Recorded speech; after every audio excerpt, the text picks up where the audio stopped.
We're now going to multiply a vector in component form by a negative.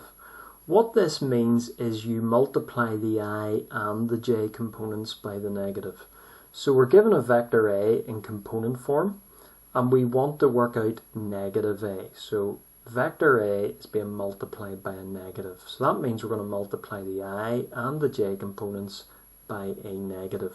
So first thing we're going to do is put our title down, which is the vector we're trying to find, negative A. So we're then going to copy down the negative and we're going to replace A with its I and j components. So that's 4i plus 8j. So we're now going to multiply the I component by a negative, so that's just going to give us negative 4i. We're then going to multiply the j component by the negative, so a negative multiplied by a positive is going to give us a negative, so we're going to get negative 8j.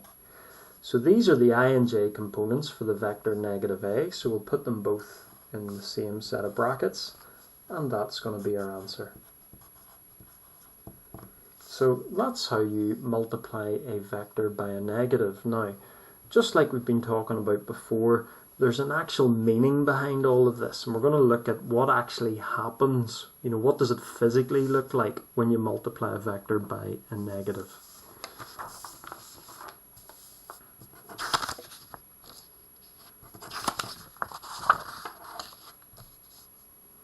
So again, by taking the same vector A as before, we're going to draw it, and then we're going to draw the vector negative A. So let's start with vector A. Vector A is 4i plus 8j. So again, I'm going to take anywhere at all on the grid here with I and j axes, and I'm going to plot the position of its tail. You can put its tail anywhere.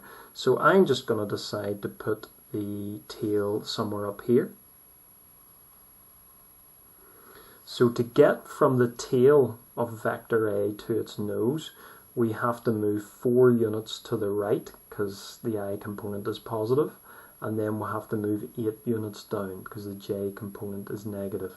So we're going to move 4 to the right, 1, 2, 3, 4, and then 8 down, 1, 2, 3, 4, 5, 6, 7, 8, and that's going to bring us here, and that's going to be the nose. So let's join the tail to the nose.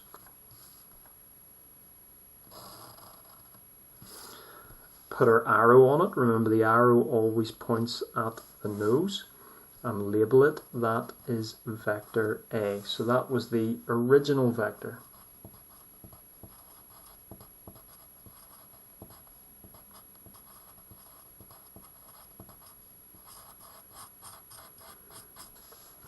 So what we're going to do now again is work out the vector negative A, and we're going to draw it as well. So remember, negative A just means you multiply the I and j components of vector A by a negative. So that's going to give us negative 4i, and then we're going to have positive 8j.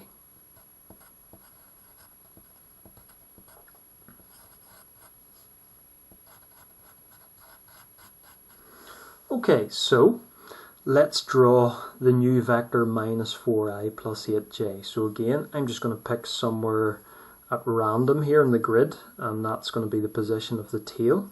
So I'm going to pick somewhere down there.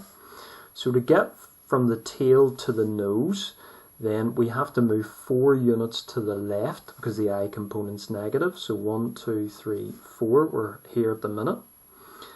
And then we have to move 8 units up because the j component's positive. So 1, 2, 3, 4, 5, 6, 7, 8.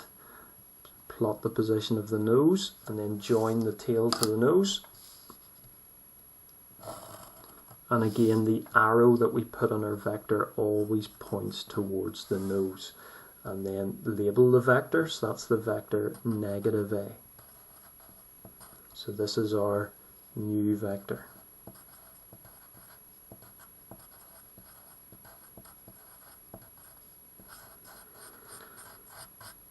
So what actually happens when you multiply a vector by a negative? Well, what you'll discover is the two vectors are still parallel.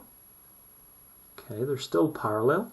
Not only that, they have exactly the same length. If you were to measure the length of each, they'd be the same.